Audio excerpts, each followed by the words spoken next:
Hi മക്കളെ, നമ്മളുടെ lab എക്സാമിനേഷനൊക്കെ അടുത്ത് വരികയാണല്ലോ. അപ്പോൾ നമുക്ക് പ്രാക്ടിക്കലുമായി ബന്ധപ്പെട്ട കെമിസ്ട്രി പ്രാക്ടിക്കലുമായി ബന്ധപ്പെട്ട സോൾട്ട് അനാലിസിസ് ടൈട്രേഷനൊക്കെ ഒന്ന് നോക്കാം. ആദ്യം നമുക്ക് സോൾട്ട് അനാലിസിസിൻ്റെ പ്രധാനപ്പെട്ട എക്സ്പെരിമെൻറ്റുകളിലേക്ക് ഒന്ന് കടക്കാം. അതിൽ നിങ്ങൾ പ്രധാനമായും കൺഫർമേറ്ററി ടെസ്റ്റുകളാണ് മനസ്സിലാക്കേണ്ടത്. കാറ്റയോണുകളുടെയും ആനയോണുകളുടെയും നിങ്ങൾക്കറിയാം, ഒരു സോൾട്ടിൽ കാറ്റയോണും ആനയോണും ഉണ്ടാകും. അവരെ നമുക്ക് റിപ്പോർട്ട് ചെയ്യേണ്ടതായിട്ടുണ്ട്. അവരുടെ പ്രധാനപ്പെട്ട കൺഫർമേറ്ററി ടെസ്റ്റുകൾ മനസ്സിലാക്കുക എന്നാണ് നമ്മൾ ഈ സെക്ഷൻ കൊണ്ട് ഉദ്ദേശിക്കുന്നത്. നിങ്ങൾ പ്രത്യേക ടെസ്റ്റുകൾ നടത്തി ആ ക്യാരക്ടറിസ്റ്റിക്സ് ആയിട്ടുള്ള കാറ്റയോണിനെയും ആനയോണിനെയും മനസ്സിലാക്കുക. അതിൽ നമുക്ക് ആദ്യം ആനയോണുകളുടെ കൂട്ടത്തിൽ കാർബണേറ്റ് വളരെ പ്രധാനപ്പെട്ടതാണ്. നമുക്ക് 1 by 1 ആയിട്ട് ചെയ്യാം. ആദ്യം നമുക്ക് കാർബണേറ്റിൻ്റെ കൺഫർമേറ്ററി ടെസ്റ്റ് ഒന്ന് മനസ്സിലാക്കാം. ഞാനിവിടെ കാൽഷ്യം കാർബണേറ്റ് സോൾട്ട് എടുത്തിട്ടുണ്ട്. അതിൽ നമുക്കറിയാം കാൽഷ്യം കാറ്റയോണും കാർബണേറ്റ് ആനയോണുമാണ്. ഞാൻ വാച്ച് ക്ലാസ്സിലാണ് സോൾട്ട് എടുത്തിരിക്കുന്നത്. നമുക്ക് സാൾട്ട് സാധാരണ സ്കൂളിൽ പ്രൊവൈഡ് ചെയ്യുന്നത് വാച്ച് ക്ലാസ്സിലായിരിക്കും. അത് എടുക്കാൻ വേണ്ടി ഒരു സ്പാച്ചുല, ഒരു സ്പൂൺ എൻ്റെ കയ്യിലുണ്ട്. സ്പാച്ചുല എന്നാണ് ഇതിനെ പറയുന്നത്. അത് ഉപയോഗിച്ചിട്ടാണ് നമ്മൾ സോൾട്ടിനെ എടുക്കുന്നത്. അപ്പോൾ നമുക്ക് ഈ സോൾട്ടിൽ കാർബണേറ്റ് ഉണ്ട്. നമ്മളതെങ്ങനെ മനസ്സിലാക്കുമെന്നാണ് ആദ്യം ചെയ്യാൻ പോകുന്നത്. നമ്മൾ അല്പം ഒരു ടെസ്റ്റ് ട്യൂബ് എടുക്കുക. ഒരു ടെസ്റ്റ് ട്യൂബ് എടുത്തതിന് ശേഷം നമ്മൾ അല്പം സോൾട്ടിലെ അതിലേക്ക് ട്രാൻസ്ഫർ ചെയ്യാം. ഒരല്പം സോൾട്ടിനെ അതിലേക്ക് ട്രാൻസ്ഫർ ചെയ്യാം. ഈ സോൾട്ടിലേക്ക് നമ്മൾ ആദ്യം അല്പം ഡൈലൂട്ടഡ് ഹൈഡ്രോക്ലോറിക് ആസിഡിനെ നമ്മൾ എന്ത് ചെയ്യുന്നു, ആഡ് ചെയ്യുന്നു. നമ്മൾ ഡൈലൂട്ടഡ് ഹൈഡ്രോക്ലോറിക് ആസിഡ് ആഡ് ചെയ്യുക. ഡൈലൂട്ടഡ് ഹൈഡ്രോക്ലോറിക് ആസിഡ് ആഡ് ചെയ്യുമ്പോൾ നടക്കുന്ന ഒബ്സർവേഷൻ നമ്മൾ പരിശോധിക്കുക. എപ്പോഴും നമ്മൾ തരാം. ഇവിടെ കണ്ടില്ലേ, ബബിൾസ് പ്രൊഡ്യൂസ് ചെയ്യുന്നു. ഇതിനെയാണ് നമ്മൾ ബ്രിസ്ക് എഫറസൻസ് എന്ന് പറയുന്നത്. ഈ ബബിൾസ് പ്രൊഡ്യൂസ് ചെയ്യുമ്പോൾ നമുക്ക് മനസ്സിലാക്കാം അവിടെ കാർബണേറ്റ് പ്രസൻ്റ് ആണ്. കാർബൺ ഡയോക്സൈഡ് ഗ്യാസ് ആയിരിക്കും ഇവിടെ നിന്ന് ഇവോൾവ് ചെയ്തിരിക്കുന്നത്. നമ്മൾ ഡൈലൂട്ട് ഹൈഡ്രോക്ലോറിക് ആസിഡ് ഒഴിക്കുന്ന അപ്പോൾ തന്നെ നമ്മൾ അതിലേക്ക് നോക്കുക. അപ്പോൾ തന്നെ നമുക്ക് എന്ത് ചെയ്യാൻ പറ്റും, നമുക്ക് അവിടെ പതഞ്ഞ് പൊങ്ങി വരിക, അല്ലെങ്കിൽ എന്താണ് ബ്രിസ്ക് എഫറസൻസ്, ബബിൾസ് പ്രൊഡ്യൂസ് ചെയ്യുന്ന കാണാൻ പറ്റും. ഇത് കാർബണേറ്റിൻ്റെ പ്രസൻസ് ആണ് കാണിക്കുന്നത്. നിങ്ങൾക്ക് ഈസിയായി തന്നെ ലാബ് എക്സാമിനേഷൻ അത് പെർഫോം ചെയ്യാം. കാർബൺ ഡയോക്സൈഡ് ഗ്യാസ് ഇവിടെ ഇവോൾവ് ചെയ്തുകൊണ്ടാണ് ഇങ്ങനൊരു എക്സ്പെരിമെൻ്റൽ റിസൾട്ട് നമുക്ക് കിട്ടിയിരിക്കുന്നത്. അപ്പം കാർബണേറ്റ് ഉണ്ടെങ്കിൽ നമുക്ക് ഈ ഒരു ഒബ്സർവേഷൻ മനസ്സിലാക്കാം. ഇനി അടുത്തൊരു എക്സ്പെരിമെൻ്റ് എന്ന് പറയുമ്പോൾ ഡൈലൂട്ട് ഹൈഡ്രോക്ലോറിക് ആസിഡ് ആഡ് ചെയ്യുമ്പോൾ നമുക്ക് എന്ത് കിട്ടുന്നു, ബ്രിസ്ക് എഫറസൻസ് കിട്ടുന്നു.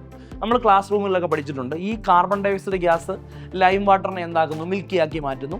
അങ്ങനെ നമുക്ക് കാർബൺ ഡയോക്സൈഡ് ഗ്യാസ് ആണെന്ന് ഉറപ്പിക്കാം. അത് നമുക്ക് ലാബിൽ ചെയ്യേണ്ടി വരില്ല. ബ്രിസ്ക് എഫറസൻസ് കിട്ടുമ്പോഴേ നിങ്ങൾക്ക് ഏകദേശം കാർബൺ ഡയോക്സൈഡ് ആണെന്ന് ഉറപ്പിക്കാം. അതിനകത്ത് കാർബണേറ്റ് ഉണ്ടെന്ന് മനസ്സിലാക്കാം.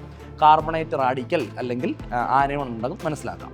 ഇനി നമ്മൾ ഈ കാർബണേറ്റിനെ ഇത് കാർബണേറ്റ് ആണെന്ന് നമുക്ക് കൺഫേം ചെയ്യണം.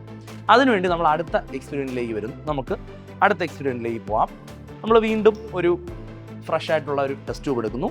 അല്പം കാർബണേറ്റ് കണ്ടെയ്നിങ് സോൾട്ടിലെ അതിലേക്ക് നമ്മൾ ട്രാൻസ്ഫർ ചെയ്യുക. അല്പം സോൾട്ടിനെ ട്രാൻസ്ഫർ ചെയ്യുക. അതിലേക്ക് നമ്മൾ ബേരിയം ക്ലോറൈഡ് സൊല്യൂഷൻ ആഡ് ചെയ്ത് കൊടുക്കുന്നു. Barium chloride solution. അപ്പോൾ എൻ്റെ കൈവശം ബേരിയം ക്ലോറൈഡ് സൊല്യൂഷൻ ഉണ്ട്. ഞാൻ നേരത്തെ HCl ആഡ് ചെയ്തത് അതേപോലെ തന്നെ ഞാൻ ഇതിലേക്ക് ബേരിയം ക്ലോറൈഡ് സൊല്യൂഷൻ ആഡ് ചെയ്യുന്നു. നന്നായി ഡിസോൾവ് ചെയ്യിപ്പിക്കുക. അപ്പോൾ എനിക്കൊരു വൈറ്റ് കളറുള്ള പ്രസിപ്പിറ്റേറ്റ് നിങ്ങൾക്ക് ഇവിടെ ഒബ്സർവ് ചെയ്യാൻ പറ്റും. നിങ്ങൾ നോക്കിയാൽ മനസ്സിലാവും, ഒരു വൈറ്റ് കളർ പ്രസിപ്പിറ്റേറ്റ് നമുക്കിവിടെ കിട്ടും. അപ്പോൾ കാർബണേറ്റിൻ്റെ കൺഫർമേറ്ററി ടെസ്റ്റാണ് നമ്മൾ ചെയ്യുന്നത്. നിങ്ങളുടെ എക്സാമിനേഷനെ സംബന്ധിച്ചിടത്തോളം കൺഫർമേറ്ററി ടെസ്റ്റുകൾ വളരെ ഇമ്പോർട്ടൻ്റ് ആണ്. നിങ്ങളുടെ റെക്കോർഡിലൊക്കെ എഴുതിയിട്ടുണ്ടാവും. അത് കൺഫർമേറ്ററി ടെസ്റ്റ് നമ്മൾ ചെയ്യേണ്ട ആവശ്യകത വളരെ കൂടുതലാണ്. അപ്പോൾ കാർബണേറ്റ് ഏകദേശം ഉണ്ടെന്ന് നമുക്ക് മനസ്സിലായി. ബ്രിസ്ക് എഫറസൻസ് വന്നപ്പോൾ ഇനി നമ്മൾ ചെയ്യുന്ന പരിപാടി കാർബണേറ്റിൻ്റെ പ്രസൻസ് ഒന്നും കൂടെ കൺഫേം ചെയ്യാൻ നമ്മൾ ഇതിലേക്ക് ബേരിയം ക്ലോറൈഡ് സൊല്യൂഷൻ ആഡ് ചെയ്തു. അപ്പം കാർബണേറ്റ് ആണെന്ന് പറയും. അപ്പോൾ ഒരു വൈറ്റ് പ്രസിപ്പിറ്റേറ്റ് കിട്ടി. ഇനി വളരെ പ്രാധാന്യം അറിയിക്കുന്ന ഒരു പോയിന്റിലേക്കാണ് ഞാൻ വരുന്നത്. നമ്മളിനി അടുത്ത ചെയ്യാൻ പോകുന്നത് സൾഫേറ്റ് ആണ്. അപ്പം സൾഫേറ്റും കാർബണേറ്റും ഒരേ എക്സ്പെരിമെൻ്റൽ റിസൾട്ടാണ് തരുന്നത്. നിങ്ങൾ സോൾട്ടിലേക്ക് ബേരിയം ക്ലോറൈഡ് സൊല്യൂഷൻ ആഡ് ചെയ്യുമ്പോൾ വൈറ്റ് പ്രസിപ്പിറ്റേറ്റ് തരുന്ന 2 ആൾക്കാരാണ് നിങ്ങൾക്ക് ചെയ്യാനുള്ളത്. ഒന്നുകിൽ അത് സൾഫേറ്റ് ആകാം, അല്ലെങ്കിൽ അത് കാർബണേറ്റ് ആകാം. അത് കാർബണേറ്റ് ആണോ സൾഫേറ്റ് ആണോ എന്ന് 100% ഉറപ്പിക്കാൻ വേണ്ടി നമ്മൾ ഇതിലേക്ക് വീണ്ടും കുറച്ച് ഡൈലൂട്ടഡ് ഹൈഡ്രോക്ലോറിക് ആസിഡ് ആഡ് ചെയ്യുന്നു ഈ വൈറ്റ് പ്രസിപ്പിറ്റിലേക്ക്. അപ്പോൾ നമ്മൾ ഇനി അടുത്ത പരിപാടി എന്ന് പറഞ്ഞാൽ ഈ വൈറ്റ് പ്രസിപ്പിറ്റിലേക്ക് വീണ്ടും നമ്മൾ അല്പവും കൂടെ ഡൈലൂട്ട് ഹൈഡ്രോക്ലോറിക് ആസിഡ് ആഡ് ചെയ്ത് കൊടുക്കുന്നു. നമ്മൾ ഡൈലൂട്ട് ഹൈഡ്രോക്ലോറിക് ആസിഡ് ആഡ് ചെയ്തു. ഡൈലൂട്ട് ഹൈഡ്രോക്ലോറിക് ആസിഡ് ആഡ് ചെയ്ത് നന്നായി നമ്മൾ എന്ത് ചെയ്യുക, ഒന്നും കൂടെ ഷേക്ക് ചെയ്യുന്നു. അപ്പം ബ്രിസ്ക് എഫറസൻസ് വീണ്ടും പ്രൊഡ്യൂസ് ചെയ്യുന്നുണ്ട്. എന്നാൽ നമ്മളിവിടെ ഒബ്സർവ് ചെയ്യേണ്ട ഒരു ഒബ്സർവേഷൻ എന്ന് പറഞ്ഞു കഴിഞ്ഞാൽ ആ വൈറ്റ് പ്രസിപ്പിറ്റേറ്റ് ഗ്രാജുവലി ഡിസോൾവ് ആവുന്നത് നിങ്ങൾ ശ്രദ്ധിച്ചേ. നോക്കി ഇതിലേക്ക് ഒന്ന് സൂക്ഷിച്ച് നോക്കുക. അപ്പം നമുക്ക് വ്യക്തമായിട്ട് കാണാൻ പറ്റും. ഞാൻ നേരത്തെ നല്ല വൈറ്റ് പ്രസിപ്പിറ്റേറ്റ് ആണ് കിട്ടിക്കൊണ്ടിരുന്നത്. ഞാൻ ആ ബേരിയം ക്ലോറൈഡ് ആഡ് ചെയ്ത സൊല്യൂഷനിലേക്ക് വീണ്ടും ഞാൻ ഡൈലൂട്ട് ഹൈഡ്രോക്ലോറിക് ആസിഡ് കുറച്ച് എക്സസ് ആഡ് ചെയ്യുന്നു. അപ്പോൾ വീണ്ടും ബബിൾസ് ഒക്കെ ഉണ്ടാകുന്നുണ്ട്. അതിൻ്റെ കൂട്ടത്തിൽ ആ white colour precipitate gradually dissolve ആകുന്നതായി നിങ്ങൾക്ക് കാണാൻ പറ്റും. അങ്ങനെ നമ്മൾ മനസ്സിലാക്കേണ്ട ഒരു വളരെ പ്രധാനപ്പെട്ട കാര്യം, if this white precipitate is soluble in dilute hydrochloric acid that will confirms the presence of carbonate. ഇനി നമുക്ക് കാർബണേറ്റ് ആണോ എന്ന് അറിയാൻ വേണ്ടി മറ്റ് എക്സ്പെരിമെൻ്റൽ റിസൾട്ട് ഒന്നും ചെയ്യേണ്ട. അതുകൊണ്ട് ആ വൈറ്റ് പ്രസിപ്പിറ്റേറ്റ് ഗ്രാജുവലി എന്ത് ചെയ്യുന്നുണ്ട്, ആ HCl സോലിബിൾ ആവുന്നുണ്ട്. കുറച്ച് നേരം കഴിയുമ്പോൾ കംപ്ലീറ്റ്ലി ഇത് ട്രാൻസ്പെറൻ്റ് ആയിട്ട് മാറും. ആദ്യമേ ഇത് വൈറ്റ് പ്രസിപ്പിറ്റേറ്റ് ആയിരുന്നു. അപ്പം ഞാൻ മനസ്സിലാക്കി ആ വൈറ്റ് പ്രസിപ്പിറ്റേറ്റ് കിട്ടാൻ 2 കാരണങ്ങളാകാം. ഒന്നുകിൽ അത് it may B sulphate or carbonate. അത് കാർബണേറ്റ് ആണോ സൾഫേറ്റ് ആണോ എന്ന് ഉറപ്പിക്കാൻ വേണ്ടി ഞാൻ ഇതിലേക്ക് ഡൈലൂട്ടഡ് ഹൈഡ്രോക്ലോറിക് ആസിഡ് വീണ്ടും ആഡ് ചെയ്തു വൈറ്റ് പ്രസിപ്പിറ്റേറ്റിലേക്ക്. അപ്പോൾ അത് ആ പ്രസിപ്പിറ്റേറ്റ് കംപ്ലീറ്റ്ലി ഡിസോൾവ് ആയി. അപ്പോൾ നമ്മൾ നോക്കിക്കഴിഞ്ഞ് കഴിഞ്ഞാൽ നമുക്ക് മനസ്സിലാവും ആ പ്രസിപ്പിറ്റേറ്റ് എന്നാണ്. നോക്കിയേ, ഇപ്പോൾ അത് കംപ്ലീറ്റ്ലി ഡിസോൾവ് ആയി. അപ്പം നമുക്ക് 100% ഉറപ്പിക്കാം സോൾട്ടിൽ കാർബണേറ്റ് ഉണ്ട്. ഇനി നമുക്ക് ഒരു സംശയമില്ല. അപ്പോൾ നമ്മൾ കാർബണേറ്റിനെ എങ്ങനെ മനസ്സിലാക്കി? ആദ്യം നമ്മൾ സോൾട്ടിലേക്ക് ഡൈലൂട്ടഡ് ഹൈഡ്രോക്ലോറിക് ആസിഡ് ആഡ് ചെയ്തു, ബ്രിസ്ക് ഫ്ലൂറസൻസ് ഉണ്ടായി. പിന്നെ ഒന്നുകൂടെ ഉറപ്പിക്കാൻ വേണ്ടി നമ്മൾ സോൾട്ടിലേക്ക് ബേരിയം ക്ലോറൈഡിനെ ആഡ് ചെയ്തു, വൈറ്റ് പ്രസിപ്പിറ്റേറ്റ് കിട്ടി. അപ്പോൾ അവിടുത്തെ പ്രശ്നം എന്താ? It may be carbonate or sulphate.